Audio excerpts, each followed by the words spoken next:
அஸ்ஸலாமுஅலைக்கும்.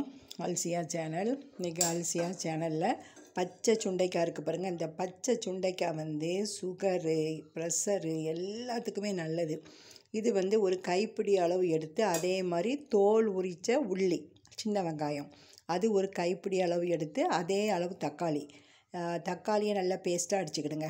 அதுக்கப்புறம் நல்லெண்ணெய் விட்டு உளுந்தம்பருப்பு கடுகு போட்டு இந்த வெங்காயத்தை நல்லா வதக்கிட்டு அந்த சுண்டைக்காயை வந்து இப்படி தட்டிக்கிடணும். பாருங்கள், நான் இப்போ காட்டுறேன். இப்படி தட்டிக்கிடணும்.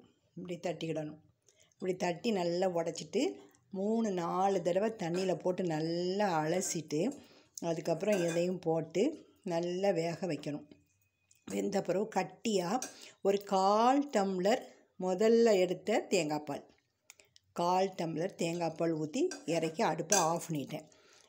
இது வந்து சுகருக்கு வந்து ரொம்ப நல்லது. வாரத்தில் 2 நாள் சேருங்க.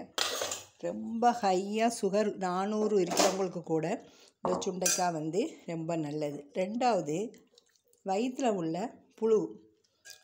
புழு வந்து வந்துடும் இந்த சுண்டைக்காய்க்கு.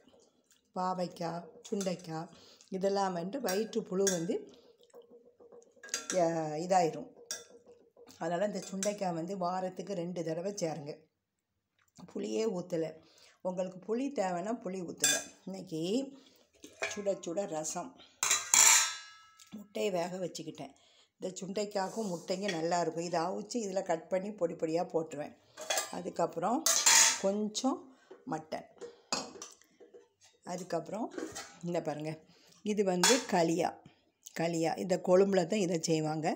இந்த களியா வந்து நான் ஏற்கனவே சொல்லியிருக்கேன். 2 கத்தரிக்காய், எப்படின்னா 150 கத்தரிக்காய்னா 2 வாழைக்காய், 2 உருளைக்கிழங்கு, 2 பெரிய கத்தரிக்காவை பொடியாக நறுக்கி நல்லா அழகாக மஞ்சள் பொடி, உப்பு பொடி போட்டு விரகி கொஞ்சம் பொரிச்சிக்கிடணும். பொரிக்கும் போது கரியக்கூடாது. பாருங்கள், அதில் வந்து ஈரல் 100, ஒரு கத்தரிக்காய், பெரிய கத்தரிக்காய், ஒரு வாழைக்காய், ஒரு பெரிய உருளைக்கிழங்குக்கு 100 ஈரல்.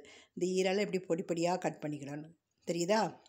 வாழைக்காய், கத்தரிக்காய் வந்து நீங்கள் வந்து கரியாமல் பொரித்து எடுத்துட்டு, தேங்காயை 1/2 மூடி தேங்காய், அந்த 1/2 மூடி தேங்காய் என்ன பண்ணணும், கட்டியாக பால் எடுத்துகிட்டு தண்ணி பாலில் இதை வெங்காயம், தக்காளி, இஞ்சி பூண்டு பேஸ்ட்டு எல்லாம் போட்டு நல்லா வதக்கிட்டு, அது வந்து அந்த இதில் வந்து நம்ம ஈரல் வெந்துடும்.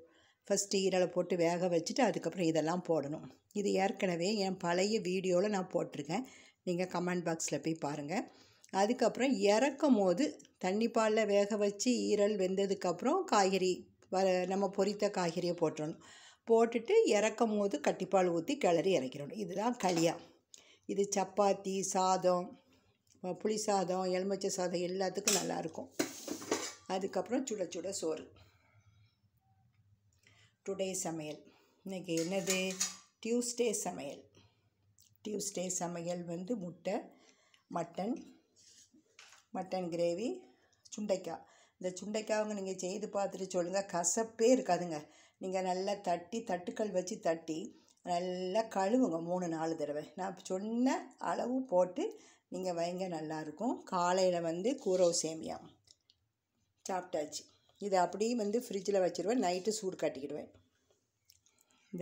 இது சேனல் பிடிச்சிருந்தா, இந்த ரெசிபி பிடிச்சிருந்தா லைக் பண்ணுங்கள். சரியா?